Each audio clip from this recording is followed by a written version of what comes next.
தனுசு ராசி. நீங்க எப்பவுமே அடுத்தவங்களுக்கு உதவி செய்யக்கூடிய ராசி. பயப்படாம தனியா போராடி ஜெயிக்கக்கூடிய ராசி. சின்ன வயசுல யாருடைய ஆதரவும் இல்லாம, அப்படியே தட்டு தடுமாறி மேல வந்திருக்கக்கூடிய ராசி. இன்னைக்கு இருக்கிற சூழ்நிலையில யாருமே எனக்கு உதவி பண்ணல. எங்க அப்பாவுடைய ஆதரவு, எனக்கு எங்க அம்மாவுடைய ஆதரவு, என்னோட குடும்பத்தோட ஆதரவு, படிப்பு எதுவுமே இல்ல. ஆனா, இன்னைக்கு நான் சமுதாயத்துல ஒரு நல்ல பேரு, அங்கீகாரத்தோட இருக்கேன் அப்படின்னா, அதுக்கு காரணம் குரு பகவான் தான். இந்த ராசிய பொறுத்தவரை யாருக்குமே கெடுதல் நினைக்கவே மாட்டாங்க. 1000 கெட்டவங்க நம் நம் மத்தியில இருந்தா கூட, இந்த ராசி எப்பவுமே தனித்துவமாக செயல்படுவீங்க. ஏங்க நாங்கலாம் இப்படி இருக்கிறதுக்காகவே வாழ்க்கையில நெறைய கஷ்டங்கள அனுபவிச்சுட்டோமா? சுத்தி அத்தன பேரும் எங்கள ஏமாத்துறாங்களே! இவங்க மத்தியில அன்ப காமிச்சாலுமே பிரச்சனை, அன்ப காமிக்காட்டியும் பிரச்சனை, நம்புனாலும் பிரச்சனை, நம்பாத பிரச்சனை. இந்த மாரி என்ன பண்ணுனாலும் ஏதோ ஒரு வழியில எனக்கு ஏமாற்றம் வந்துருதே! ஏமாற்றத்துக்காகவே தெரிஞ்சு ஏமாறுறோமே! நாங்க கண்மூடித்தனமாக ஏமாறுறோமே ஏன்? அப்படின்னு உங்களுடைய மனசுல 1000 கேள்விகள் இருக்கு. காலபுருஷனுக்கு 9வது வீடா இருக்கிறனால, சேமிக்கிறது, மத்தவங்களோட நலன பெருசா கருதுறது, இதுலயே உங்களுடைய வாழ்க்கை போச்சு. அடுத்தவங்க என்ன பண்றாங்க? எப்படி பண்றாங்க? எப்படி மிச்சம் பண்றாங்க? இது எல்லாமே பார்க்காம, அடுத்தவங்களோட நலன், அவங்க நல்லா இருக்கணும், இவங்க நல்லா இருக்கணும், இவங்களுக்கு அவங்களுக்கு சொல்லக்கூடாது, ஒரு பிரச்சனை நடந்தா யாருக்கும் யாருக்கும் தெரியக்கூடாது அப்படின்னு மறைச்சு கொண்டு போறதுலயே வாழ்க்கை போயிருச்சுங்க. மத்தவங்களுக்காக நான் வாழ்ந்த வாழ்க்கை தான் எனக்குன்னு என்னோட குடும்பத்துக்கோ வாழ்ந்துட்டேனான்னு கேட்டீங்கன்னா, இல்ல. இன்னைக்கு எல்லாமே சேர்ந்து வாழ்றேன். என்னால பணத்த சம்பாரிக்க முடியல. இந்த மாதிரி ஒண்ணு போனா ஒரு பிரச்சனைகள் இருக்கு.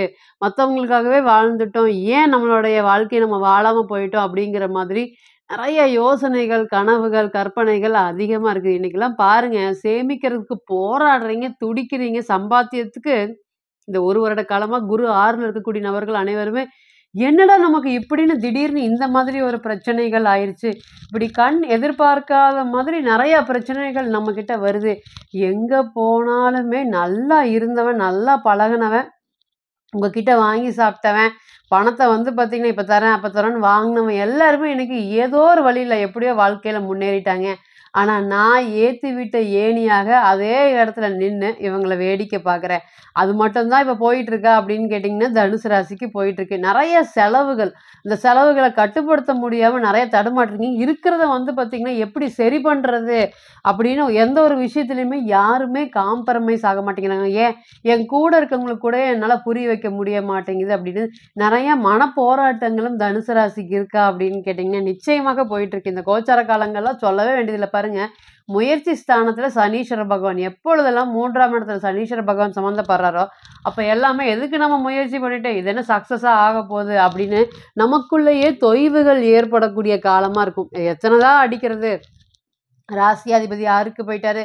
சனீஸ்வர பகவான் 3ஆம் இடத்துல, தொழில் ஸ்தானத்துல கேது. இதுக்கு மேல தொழில ஓட்டுறதா? வேண்டாமா? அப்படிங்கிற மனக்கவலைகள், குழப்பங்கள், பாசத்திற்காக இத்தனை நாளா அடிபட்டு அடிமையாக வாழ்ந்துட்டோமே! நாங்க புத்திசாலித்தனமான நபர்கள் தான். எங்களுக்கு ஏங்க அந்த புத்திசாலித்தனம் பயன்படவே மாட்டேங்குது? வாழ்க்கை ஃபுல்லாவே கரடு முரடான பாதையாவே இருக்கு. நல்லது நினைக்கிறவங்களுக்கு தான் கடவுள் இப்படி அடிப்பாரா? அந்த அளவுக்கு ஒரு மனக்குழப்பங்கள், மனவேதனைகள் இன்னுமே சொல்லிட்டே போலாங்க. நல்ல ராசியான தனுசு இன்னைக்கு என்ன படுது? கஷ்டப்படுது. அந்த கஷ்டத்துக்கான காரணம் யாரு? அவங்களே தான். ஏன் காரணம் அப்படின்னு கேட்டீங்கன்னா, மத்தவங்கள நம்புறதுனாலயுமே, மத்தவங்களுக்கு பெரிய அளவுக்கு இம்பார்ட்டன்ஸ் குடுக்கறனாலயும் தான், இன்னைக்கு இந்த அளவுக்கு பார்த்தீங்கன்னா, ஒரு பின்னாடி இருக்கக்கூடிய அதாவது டாப் 5 ராசியில சொல்லுங்க அப்படின்னா, சிம்மத்துக்கு இணையான தனுசு ராசி சொல்லும்போது, இன்னைக்கு தனுசு ராசியாக நீங்க, தனுசு லக்னமான நீங்க அந்த அளவுக்கு வளர்ச்சி அடைஞ்சிருக்கீங்களா அப்படின்னு கேட்டீங்கன்னா, இல்ல. 0வா இருக்கீங்க. எங்க ஆரம்பிச்சீங்களோ, அதே இடத்துல திரும்பியும் ஒரு 10 வருஷத்துக்கு முன்னாடி எப்படி இருந்ததோ, அதே அளவுக்கு குரோத்தோட தான் இன்னைக்கு இருந்திருப்பீங்க. பெரிய அளவுக்கு வளர்ச்சி இல்லாம நெறைய தட்டு தடுமாறிட்டு இருக்கக்கூடிய தனுசு ராசிக்கு, சுக்கிர பகவான் மற்றும் குரு பகவானுடைய பெயர்ச்சி பலன்கள் எப்படி இருக்க போகுது? என்ன மாதிரியான பலன்கள குடுக்க போகுது? மகாலட்சுமி யோகம்னு சொல்லக்கூடிய சுக்கிரன் மற்றும் குருவோடைய பரிவர்த்தனை. இது 4 6ஆம் அதிபதி பரிவர்த்தனை. பரிவர்த்தனையாகி குரு பகவான் ராகுவோட சேர்ந்து இணையறாரு. ரொம்ப நாளைக்கு அப்புறம் பார்த்தீங்கன்னா, தனுசு ராசிக்கு நல்லது நடக்கறக்கு காத்துட்டு இருக்கு. ஓம் குரு பகவானே போற்றி போற்றின்னு சொல்லி அவர் பாதம் பணிந்து, இனி நடக்கக்கூடிய நல்ல பலன்கள் தனுசு ராசிக்கு கடந்து வந்த பாதைகள் எல்லாமே கல், முள், முரடு எந்த ஒரு விஷயத்திலயுமே பார்த்தீங்கன்னா, முரடான பாதையில தான் நான் வந்திருக்கேன். ஸ்மூத்தாவே என்னோட லைஃப் ப்ராசஸ் இல்லவே இல்ல. அப்படின்னு சொல்லி வருத்தப்பட்டுட்டு இருந்த உங்களுக்கு, இனி வரக்கூடிய காலங்கள் இந்த இந்த பரிவர்த்தனையினால இருக்கக்கூடிய பலன்கள் 4ஆம் அதிபதி 4க்கே வராரு. ராசி அதிபதி 4ஆம் இடத்துக்கே வராரு. அப்ப எப்ப வராரு? ரொம்ப வருஷம் கழிச்சு ஏறக்குறைய பார்த்தீங்கன்னா, 1 1/2 வருஷம் காலத்துல இன்னைக்கு தான் பெயர்ச்சி அடைஞ்சு குரு 4ஆம் வீட்ல இருந்து தன்னுடைய 7ஆம் பார்வையாக உங்களுடைய 10ஆம் வீட்ட பார்க்க போறாரு. தொழில் துவங்க போகுது. தொழில் சம்பந்தப்பட்ட விஷயங்கள் அடுத்த ஸ்டேஜுக்கு போகப்போது. இனியாவது நாங்க நல்லா இருப்போமா? அப்படின்னு நீங்க கேட்கக்கூடிய கேள்விகள் நிச்சயமாக எனக்கு கேட்குது. அதுக்கு முதல் தர யோகமாக தொழில் அப்படிங்கிறது கிணத்துல போட்ட கல்லு மாதிரி இருக்குங்க. எந்த ஒரு லாபமும் இல்லாம, நஷ்டமும் இல்லாம, ஒரே மாதிரி சூழ்நிலையில போயிட்டே இருக்கு. இனி வரக்கூடிய காலங்கள்லாம் தொழில்ல வந்து நல்ல ஒரு பேரும், புகழும் எடுப்பேன். நான் தொழில் வந்து இவ்வளோ நஷ்டத்துல இருக்கு, இப்படி ப்ராப்ளத்துல இருக்குன்னு வீட்ல சொல்ல முடியாது. ஏன்னா, வீட்லயே ஆல்ரெடி 1000 பிரச்சனைகள் இருக்கு. இப்படி சொன்னாலுமே என்னைய புரிஞ்சுக்கிறதுக்கு வாய்ப்பு இல்ல. ஏன்னா, நீங்க சொல்லம்போது என்ன சொல்லலாம்? நீங்க உங்க அக்காவுக்கு தானே பார்த்தீங்க, உன்னுடைய தங்கச்சிக்கு தானே செலவு பண்ணீங்க. இன்னைக்கு பிரச்சனைங்கிறது மட்டும் என்கிட்ட வந்து சொல்றீங்களா? அப்படின்னு வீட்லயும் சரியான அனுசரணை இருக்கா? அப்படின்னு கேட்டீங்கன்னா, தனுசு ராசிக்கு இல்ல. இனி வரக்கூடிய காலங்கள் இது எல்லாமே மாறக்கூடிய காலங்களா இருக்கும். தொழில் சார்ந்த விஷயத்துல அமோகமான பலன்கள் நடக்கிறதுக்கு தனுசு ராசி மற்றும் தனுசு லக்னத்திற்கு காத்துட்டு இருக்கா அப்படின்னு கேட்டீங்கன்னா, எஸ். முதல் தர யோகம் அதுதான். 2வது என்ன அப்படின்னு கேட்டீங்கன்னா, இத்தன நாளா கடனை நோக்கி ஓடிட்டு இருந்தக்கூடிய வாழ்க்கை, இனி கடன்லேருந்து வெளிய அப்படியே தட்டு தடுமாறி வரப்போறீங்க. இந்த கடன் பிரச்சனைகள் எல்லாமே சுமூகமா தீரப்போகுதா அப்படின்னு கேட்டீங்கன்னா, நிச்சயமாக தீரப்போகுது. வாங்குற சம்பளத்துக்கு மேல இஎம்ஐ கட்ட வேண்டிய சூழ்நிலை இருக்கு. என்ன பண்றதுன்னே தெரியலைங்க. பணம் காலையில வந்து ரூ. 100 எடுத்து வச்சு சாயந்தரம் வந்து இன்னைக்கு செலவு போக இவ்வளவு சேமிக்கணும்னு நினைச்சா என்னால முடியல. செலவுக்கே வந்து என்னால பணம் சமாளிக்க முடியல. அந்த அளவுக்கு ஏதாவது ஒரு பிரச்சனைகள், பண செலவுகள், பண தட்டுப்பாடுகள் வந்துட்டே இருக்கு. இது எல்லாத்துக்கும் காரணம் குரு எப்ப போய் 6ல இருந்தாரோ, கேது எப்ப 10ல இருந்தாரோ, இது எல்லாமே பிரச்சனைகள். இனி வரக்கூடிய காலங்கள் இந்த பணத்த மெதுவா சேமிக்கக்கூடிய இதனால சுத்தமாவே இல்லைங்க. சேமிப்பு அப்படிங்கிற தனுசு கிட்ட ஒண்ணு இருக்கு. ஆனா இயற்கையாவே இல்ல. எல்லாத்துக்கும் குடுத்து, எல்லாரையும் வாழ வச்சு, எல்லாரையும் சந்தோஷப்படக்கூடிய ராசிய, இன்னைக்கு எல்லாரும் பார்த்து வருத்தப்படக்கூடிய சூழ்நிலையில இருக்கு. இனி வரக்கூடிய காலங்கள்ல சேமிப்புகள் அனைத்தும் சொத்தாக மாறக்கூடிய காலங்கள். வீண் செலவு, விரய செலவு, பணத்த சேமிக்க முடியாத சூழ்நிலைகள். நீங்க கஷ்டமான காலத்தை எல்லாம் தனுசு ராசி கடந்துருச்சா அப்படின்னு கேட்டீங்கன்னா, கண்டிப்பாக கடந்துருச்சு. வாழ்க்கையில ஒரு ஏற்றம் அதேபோல வந்து பார்த்தீங்கன்னா, உறவு, பந்தம், பாசம் இது எல்லாமே பலப்படும். பலப்படக்கூடிய ஒரு சூழ்நிலைகள், கொடுக்கல் வாங்கல்ல இருக்கக்கூடிய பிரச்சனைகள். உங்ககிட்ட வாங்கிட்டு போயிட்டு அது இல்லைன்னு சொல்றது, ஆமான்னு சொல்றது, உன்னால முடிஞ்சத பண்ணிக்கோ அப்படின்னு பணத்த திருப்பி குடுக்காம தடுமாறுறது.